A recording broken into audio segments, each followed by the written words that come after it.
Good morning! Good morning din. Sige, pwede na kayo makaupo mga anak.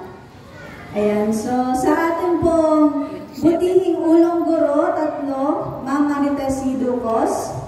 Sa atin din pong punong guro ng New Dagupan Elementary School, na nakasama po natin ngayon, Sir Dexter C. Samson. Sa atin din pong mahal na kagawad, Ma'am Bernadette Garcia. Sa akin din pong mga naging guro noong ako ay nasa elementarya, kay Ma'am Balmonte, na naging teacher ko po noong grade 4. Alam nyo ba, sa kanya ko natutunan kung paano magpulot ng kalat. Dapat daw naka-side view para hindi madusmo. Ganon. Kay Ma'am Flores din po, nandito po ba siya? Okay, ba mamaya po siya rin po yung naging teacher ko sa grade 3, na pinuri ako kasi magaling daw ako mag-color ng color yellow. Kasi mula ng puro yellow ang aking pinagulay. Kay Sir Gales din po, na naging coach ko ng throwing sa athletics. Hindi ko rin po malilimutan kay Sir yung pagiging all-around niya. Yan. Hindi lang siya yung naging guru namin, pintor at taga-ayos din ng mga sirang gamit dito noon. Kay Ma'am Garcia rin po. Yan. Bagamat hindi ko man naging teacher si Ma'am Garcia, pero naabutan ko po siya dito. Idadagdag ko na rin po yung mga guru ko na kahit wala na po dito sa Bagong Silang, ay naging parte ng aking buhay elementarya. Ang namayapang Ma'am Panisales na tagapainom sa akin ng gamot ng grade 1. Kay Ma'am Rivera na hinihilot ako kasi sensitive po ako noong bata. Kay Ma'am Luz na mahusay magturo sa amin ng math. At kay Ma'am Chavez na ang daming alam na pambatang kanta na aking natutunan. Pati na rin yung tamang anggulo ng braso kapag nagpapanatang makabayan. At kay Sir Alcones din po na naging principal. Sa lahat din po ng mga guro na hindi ko man naabutan, ngunit ang kanilang tungkulin ay talaga namang walang sawang ginagampanan na may pagmamahal at kahusayan. Maging sa ating mga magulang na nandito na walang sawang sumusuporta sa ating mga estudyante, mga ginagalang na panauhin, at higit sa lahat, ang bida sa umagang ito, ang ating mga magsisipagtapos. Magandang umaga po. Sigurad, ulit, sige, 1, 2, 3, go! Ayun! Ayan, sigurado ako na ang araw na ito, ang isa sa pinakamahalagang araw sa ating mga graduate ngayon. Naniniwala ako na excited kayong gumising ngayong araw. Tama ba? Talaga naman. Ako rin, excited ako nung ako nakaupo dyan. Doon pa yung aming stage noon. Tapos nagpa-straight ako ng buhok. First time ko yun. Ganun ako ka-excited. Pero may tanong ako sa inyo, kids. Nakapag-thank you na ba kayo sa inyong mga magulang? Wala ba? Sige, magta-thank you tayo ha, sabay-sabay. Sabihin nyo, naharap kayo sa kanila, tapos say, thank you, tapos finger heart. Okay? Sige nga, sabay-sabay. 1, 2, 3, go! Thank you! Ayan. Sa mga teachers nyo din, at kay Ma'am Principal, sabihin nyo rin, thank you, tapos gano'n. Okay, ready, go! Ayun, napakagaling. Nung minessage po ako ni Ma'am Veronica at in-invite ako na maging speaker ninyo ngayon, ay talagang hindi ako nagdalawang isip na umuo. Kasi sa totoo lang, gusto ko po talaga ito. At dahil natupad na yung gusto ko, pwede na ako mag-asawa pagkatapos na ito. Sana nga. Ayan, salamat po sa pag-invite, ma'am. It's an honor. Bago pa ako magpatuloy, ay magkukwento muna po ako. So, mahilig kayo sa kwento mga bata? Okay, so ang kwento ko dahil tagulan na ngayon ay tungkol sa 5 palak. Rona? Patay. Hey, brown out. Ganyan talaga yung sa Mindoro. Kaya magpapakay kayo, magpapakay kayo, kaya kahit ano basta gamitin yung Ayan. Girls po talaga ang mga teachers. Salamat po. Sige, pagpapatuloy ko po yung kwento ko. So, dito sa 5 palakang ito, minsan ay nahuli sila ng tao. Okay? Nung nahuli sila ng tao, nilagay sila sa isang malaking na planggana. Tapos kung malaking na planggana ito, nilagyan ng harina at tubig. Di ba ang harina, malapot yun? Ginagay ko nakakaalis doon ang palaka. So, nung nasa planggana na sila, sabi ng palaka, ng limang palaka mo, ayaw natin dito, alis ko dito. Kaya ang ginawa nila, tumalon sa tumalon ng tumalon. Pero dahil malapot yung harina, sinahirapan sila. Pero hindi sila bumigay. Tumalon pa rin sila dito tumalon. Hanggang sa mga talon nila, yung isa sa 4 sa 5 palaka, nakaalis. Nakaalis. Kaya yung 4 na palaka, nasiglahan, sumiglahan nila ng pakiramdam. At tumalon din sila, tumalon. To make a long story short, yung mga palaka ko, isa nakaalis sa kanya. Hanggang sa dalawa na lang yung mga. Pero dahil matagal na panahon yung pagtalon nila, yung isang palaka, napagod na. Napagod na yung isang palakang ito, sabi niya, sige, sabi niya sa isang palakang, talagang tumalon kayo kung nagtumalon, napagod na ako. Tapos, ginawa niya isang palaka, hindi siya gumamit doon sa isang palaka.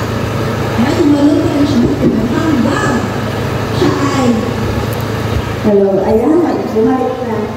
So, tumalon pa rin siya ng tumalon hanggang sa bumalik na yung kuryente. Hanggang sa nakatalon na yung isang palaka. Kaso ang problema, yung isang palakang umayaw na, hindi na makatalon kasi tumigas na yung harina. Okay, so yung kwento ng 5 palaka. Ang buhay elementarya ay isa sa mga hindi malilimutang pahina ng buhay. Dahil dito tayo nagsisimulang matutong magbasa. Tama ba? Dito kayo nasimulang magbasa? Wow! Dito rin tayo natutong magsulat. Yes, magsulat. Natutong magbilang. Oh, tama. At magsulat ng kabit-kabit. Marunong na kayo magsulat ng kabit-kabit, no? Very good. So, naalala ko noon, pinadala kami ni Ma'am Chavez ng notebook. Yung notebook na yun, susulatan lang namin ng kabit-kabit. Kapag pangit yung sulat, ulit. Ganun yan. Kaya siguro kung merong listahan ng laging umuulit nun, sigurado isa ka sa kasama nun. Pero ang laking tulong nun sa akin, kahit sa simpleng pagsulat, ay natuto ako na huwag palaging magmadali. Kasi totoo naman po, di ba? Kaya nagiging pangit yung sulat natin ay dahil tayo ay nagmamadali. Sa ating pong tema ngayon ng Kabataang Pilipino para sa matatag na kinabukasan ng bagong Pilipinas, ay may ilang puntos po akong nais iwan sa inyong lahat, lalo na sa ating mag-aaral sa araw na ito. Kaya para sa aking unang puntos, ang nais kong ibahagi ay hindi lamang sa pagsusulat tayo dapat matutong hindi magmadali. Alam niyo ba mga anak na isa sa dapat matutunan ninyo, lalo na at magiging grade 7 na kayo, magiging junior high, ay malaman na may mga bagay at pangyayari na hindi dapat minamadali. Isa na ito, isa na rito, ang usaping pag-ibig. Oy! Sinong may ano na dyan? Crush! Taas ka kamay? Nahihiya. Okay, pero alam niyo ba, nung elementary ako, may crush din ako. Ang ginagawa ko nun na, dumadaan ako ulit-ulit dun sa room niya para magpaparisel.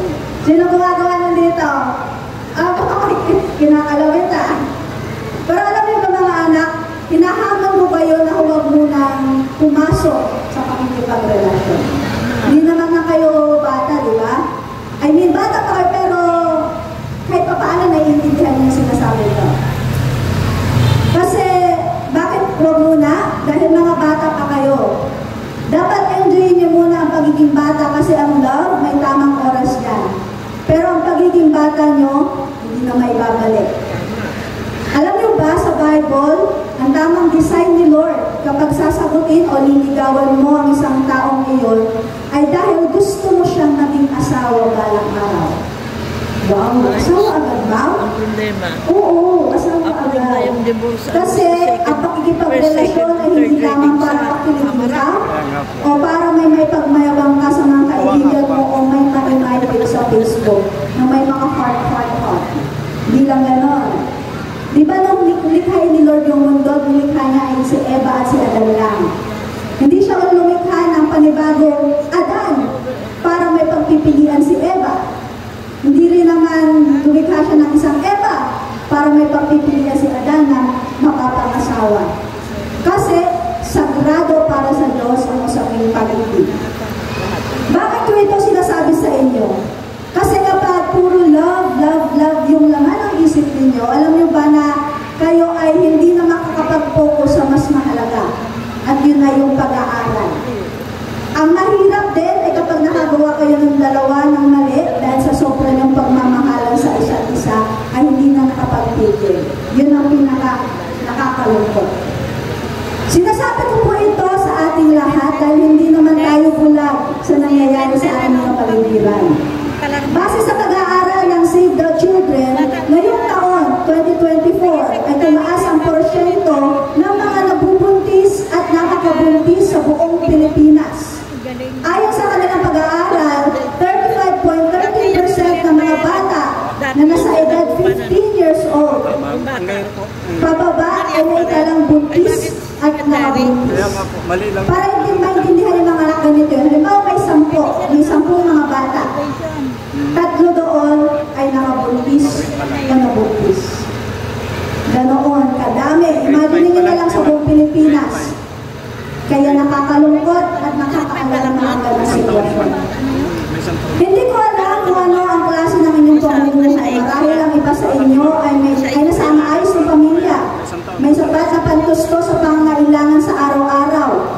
O kaya naman ay mula sa pamilyang isang kahit, isang tuka. Kapag hindi nagtrabaho si nanay o si tatay, ay walang maihahain sa hapag, kainan at nilalagay sa ilan. Kaya kung nahihirapan kayo ngayong pumasok, dahil minsan walang makain, walang ulam, walang baon papunta sa school, mas magiging mahirap ang buhay ninyo kapag kayo ay nakabuntis o nabuntis na wala pa sa tamang ulan. Ito ang rason kung bakit ko sinasabi sa inyong mga anak na dapat huwag kayong magmadali na maghanap ng iibigin ninyo. May tamang panahon na yan. Kung ang iba mayroon, hayaan nyo na lang sila. Basta ikaw, hindi muna dahil mag-aaral ka pa. Naintindihan ba? Okay. Ito yun. Balang araw, mabibili mo ang iyong mga gusto. Basta mag-aral ka ng mabuti at magtapos kahit gaano ka nakabuhay. Lalo na't may mga magulang kayo na handang igapang ang pag-aaral ninyo kahit gaano kahirap. Kaya huwag mo naman jojowa. Marahil medyo nakakagulat ang mga salitang binitawan mo para sa mga edad nakaharap mo ngayon. Pero gaya na sinabi ko kanina, hindi naman tayo bulag sa nangyayari sa ating paligid. Habang umuunlad ang ating teknolohiya, mas marami na rin natututunan ang ating mga bata na hindi po natin nalalaman. Kaya mas maigi na po itong malaman ng mga bata sa lugar na tama. Kesa ang magturo sa kanila ay ang mundo na mali ang eksplanasyon sa bagay na ito. Naalala ko rin ng estudyante pa lamang ako, bumili ako sa tindahan sa labas, hindi ko nasasabihin kung saan. Dahil bata pa lamang ako, paulit-ulit ako nagsasabi na, pabili po, stop, pabili po. Kahit na sumasagot yung tindera na, saglit lang, kasi may ginagawa pa siya. Nainis siguro siya sa akin, kaya pagdating sa kanyang tindahan, inabot niya ang mukha ko, sabay, pinisil yung dalawa kong mata.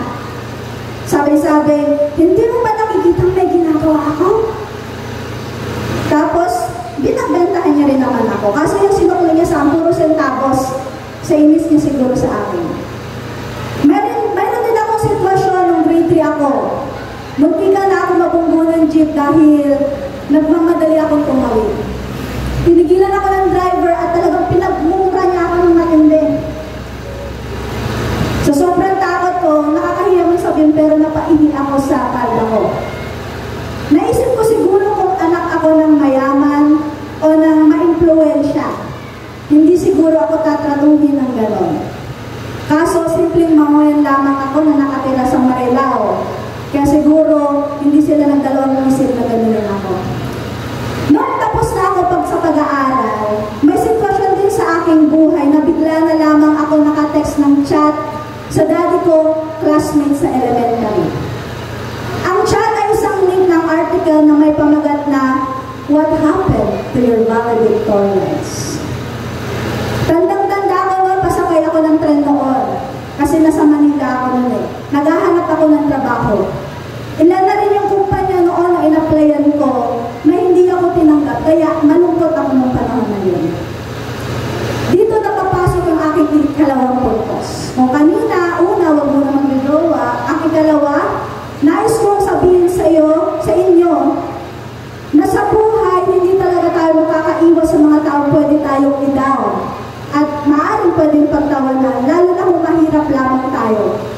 At mukhang hindi kayang ipagtanggol ang sarili.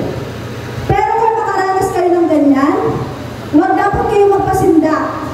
Gawin nyo silang hamon upang ipakita na hindi ka dapat maliitin at hindi ka rin dapat mawalan ng loob.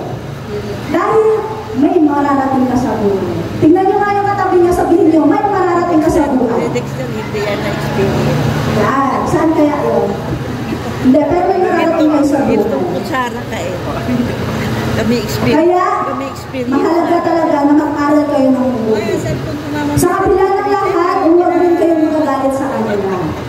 Dahil ikaw lang din ang mahihirapan. At huwag mo rin silang gagayahin. Ano? Ang gawin mo ay pagkatiwala mo sa Panginoon at siya na ang lahat, bahala sa lahat. Naalala ko rin nung college po ako. Palagi akong suki sa scholarships. Kung saan ako makabalita na nagbibigay ng scholar, pupuntaan ko kaagad at magpapasin ang kailangan. Minsan nga pumunta kami ng isang kaibigan sa isang bayan kasi sabi nila, nagbibigay daw ng scholarship ang congressman doon. Kaya kahit di pa namin napupuntahan yung lugar, pumunta pa rin kami. Sa kakatulong namin, nakarating kami dun sa bahay ng congressman. Nung dumating kami dun sa bahay, hindi kami pinabuksan ng gate. Ang lumabas lang is yung katulong nila at tinuro sa amin yung tamang daan. Tapos sabay inabutan niya rin kami ng sesto. Ano yung sesto? Yung juice. Kasi siguro naaawa na siya sa amin din. Kung kala kaming gusgusin na talaktak na talaga yung pawis namin. Kaya sa pangatlong puntos, ang nais kong iwan sa inyo, mga bata, kailangan ninyong maging matyaga. Kahit pang isa ka lang nagagawa ng isang bagay na para sa ikabubuti mo, gawin mo. Kasi kapag mahina ang loob mo, ikaw ang talo.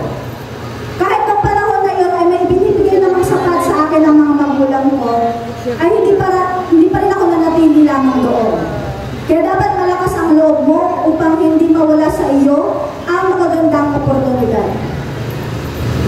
Balik tayo sa elementary nung grade 6 ako.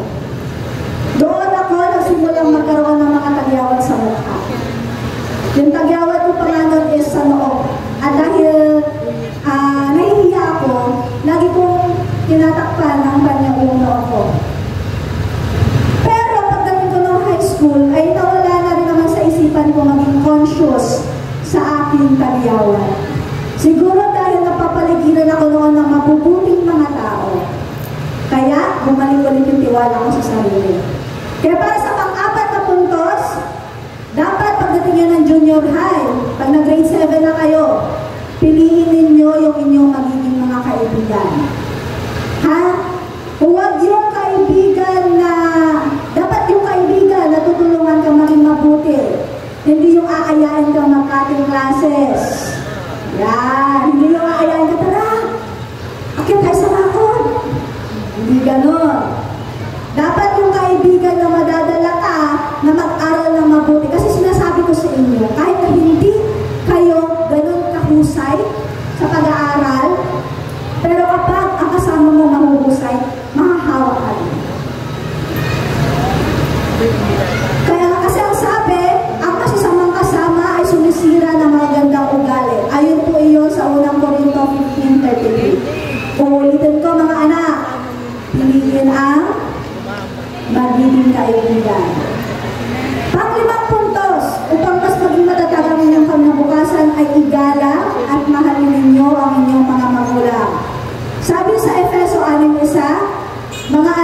sundin ninyo ang inyong mga magulang sapagkat ito ang nararapat.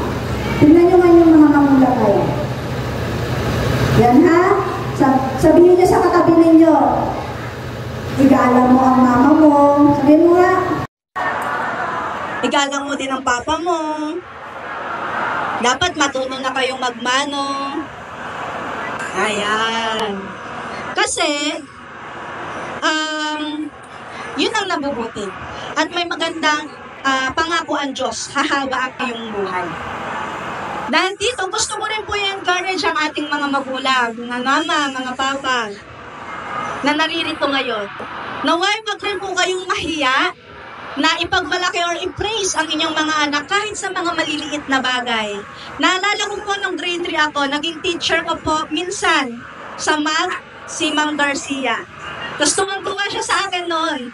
Kasi ako yung unang nakagets ng paano mag-round off ng decimal. So, bit ko po yun hanggang ngayon, ma'am. Salamat po. Kaya kung mapapansin niyo po, gano'n na lang po kalaki yung impact ng konting wow, galing mo naman, kaya mo yan sa mga bata. Kahit sa maliliit na bagay na accomplish nila. At sana po iwasan na rin po natin silang ikumpara sa iba. At pagalitan dahil lamang hindi nila naabot ang gusto po ninyo at hinahangad na grado. Alam ko pong gusto nyo lamang na maging mahusay sila sa pag-aaral. Ngunit kung ikinukumpara nyo po sila, ang pumapasok po sa kanilang isipan ay hindi yung mabubuti ninyong rason. Pagkusang kaisipan nila ay kailangan kong talingan para mahalin ako ng aking magulang o maging proud siya sa akin. Which is, medyo nakakalungkot po yun. Gaya ng sinabi kong Bible verse sa mga bata, nais ko rin pong dugtungan iyon. Sabi po sa Efeso 6:4, mga magulang, huwag ninyong ipuyo sa paghihimagsiklaban sa inyo ang inyong mga anak. Sa halip, palakihin ninyo sila ayon sa disiplina at aral ng Panginoon. Ang dalangin ko po ay patuloy kayong bigyan ng karunungan ng ating Panginoon sa inyong pagiging magulang. Dahil alam mo po, isa po ito sa pinakamahirap na gawain sa buong mundo. Tama po ba mga nanay, tatay? Naranasan ko rin po nung nag-aaral pa lamang ako sa pagiging guro na umidlip sa CR. Nag-excuse me muna ako sa teacher ko kasi magatulog ako sa CR. Malinis naman yung CR namin kaya okay lang. Ang rason kung bakit antok na antok ako noon is kakagaling ko lamang sa trabaho na panggabi. Tapos dumiretso na agad ako sa pagpasok sa school. Pero kahit ganon, na mahirap, nagtyaga pa rin ako para makapagtapos. Anong nais kong ipunto dito mga anak? Ang nais kong ipunto, para sa mga estudyante na nag-iisip na baka hanggang elementary lang ako, hanggang high school lang ako, hindi ako makakapag-college o makakapagtapos kasi wala kaming pera, ang nais kong sabihin sa inyo ay magpatuloy lang. Nawa maghahabol sa inyo itong kwento ng isang kaibigan ko. Classmate ko rin siya nung elementary dito. Pero hindi namin siya nakasabay na makagraduate ng college. Dahil bago siya mag-college, pinili niya muna mamasukan at magtrabaho. Nagtrabaho siya para may pantulong sa kanyang mga magulang upang may makain araw-araw. Gusto niya rin naman mag-college, pero maraming beses na udlot dahil sa problemang pinansyal ng kanilang pamilya. Pero, sa kabila ng lahat, hindi siya nawala ng pag-asa. Nag-ipon siya na nag-ipon hanggang sa tingin niya ay pwede na siyang pumasok ulit sa pag-aaral. Alam niyo ba kung ano na siya ngayon? Isa na siyang pulis. Diba? Ang galing at nakakatuwa. Kaya huwag kayong paghihinaan ng loob, ha? Maging kayo rin sa mga estudyante na naririto na kayang itaguyod ng inyong mga magulang. Magpatuloy at magtiyaga sa pag-aaral. Naalala niyo ba yung kwento ko kanina? Yung nag-brown out. Tungkol na yun saan? Tama. Di ba? Pala ka. Ang aral nun ay kahit gaano man kahirap mag-aral, magpatuloy lang. Pwedeng mawawalan na kayo ng gana sa pag-aaral. Siguro dahil sa mahirap ang buhay o nahihirapan sa mga school, sa mga gawain sa school. Pero ang gusto kong sabihin sa inyo, huwag kayong tumigil. Huwag kayong umabsent. Dapat lagi kayong napasok kasi kahit nahihirapan kayo, pag lagi kayong present sa school, may matututunan at matutunan kayo doon. Gaya ng 4 na palaka, tuloy-tuloy lamang sila sa pagtalon hanggang sa makawala sila sa planggana. Hindi tulad ng isang palaka. Anong ginawa ng isang palaka? Hindi siya tumalon, di ba? Gumive up na siya. Kaya naman nanatili lamang siya doon sa lugar na mahirap. Hindi niya na-enjoy na makita ang kagandahan ng mundo sa labas ng planggana. Sino ba kasing nagsabi na kailangan mong mauna? Hindi naman ito karera. Pwede magdahan-dahan. Sa bawat panibagong umaga, ang pagsimula muli ay isang tagumpay na. Alam niyo po ba yan? Huwag mag-alala, ang buhay ay di karera. Dahan-dahan lang, ang buhay ay di karera. Kanta yon ng Bini PH. Yan, search niyo mamaya sa TikTok. Pahuli, huwag po ninyo itong kalilimutan, lalo na kayong mga anak. Ito ang pinakamahalaga sa lahat. Huwag ninyong kalilimutan ang Diyos. Dapat siya lagi yung una sa lahat ng inyong ginagawa. Huwag niyo lamang siya isingit sa inyong mga gawain. Pag-push po na dapat. Kasi alam niyo, sobra-sobra tayong mahal ng ating Panginoon. Maging ikaw man ay may honor ngayon, wala ka mang honor ngayon, ano man ang katangian mo sa buhay, mahal na mahal ka ng Panginoon. Kasi imagine, ang Panginoong Jesus, inialay niya yung buhay niya dun sa krus ng Kalbaryo. Kahit alam niya, kahit gaano kahirap, kahit gaano kasakit yung pagpako sa kanya sa krus, ay hindi niya inalintana iyon. Kasi ang iniisip niya, gusto kong iligtas ikaw, siya, tayong lahat. Kasi kapag hindi niya yun ginawa, paano na lang tayo? Kaya kung pakaramdam ninyo walang nagmamahal sa inyo, lalahanin po natin mahal na mahal po tayo ng Panginoon. Palagi niyong isipin na lahat ng inyong tagumpay ay dahil sa biyaya niya. Huwag niyo lamang siyang alalahanin kung kailan malungkot ka o kailan nangangailangan ka. Alalahanin mo siya habang kayo ay bata. Bago pa dumating ang panahon ng kahirapan at masabi mong, hindi na ako masaya sa buhay na to. Alalahanin mo siya bago pa tuluyang humina ang iyong katawan. Bago pa kayo tumanda. Bago pa pumuti ang inyong mga buhok. Kaya alalahanin mo ang Diyos habang nabubuhay ka. Alalahanin mo ang Panginoon. Huwag niyong kalilimutang sumimba. Ha? Manalangin at magbasa ng Biblia. Kasi yun ang pinakamahalaga. Kaya balik ulit tayo doon sa ating mga puntos. Una, ano nga yung una? Huwag mo nang wow, very good. Huwag mo nang magjowa ha. Ikalawa, maging matatag. Pangatlo, maging matyaga. Ika-4, piliin ang magiging kaibigan. Panglima, igalang ang mga magulang. Pang-6, magpatuloy. At pang-7, ang pinakamahalaga sa lahat, ano? Ang Diyos. Tama. Alalahanin ninyo ang Diyos. Kasi kapag lahat ng ito ay isinaisip at isinapuso ninyo, magiging matatag ang inyong kinabukasan.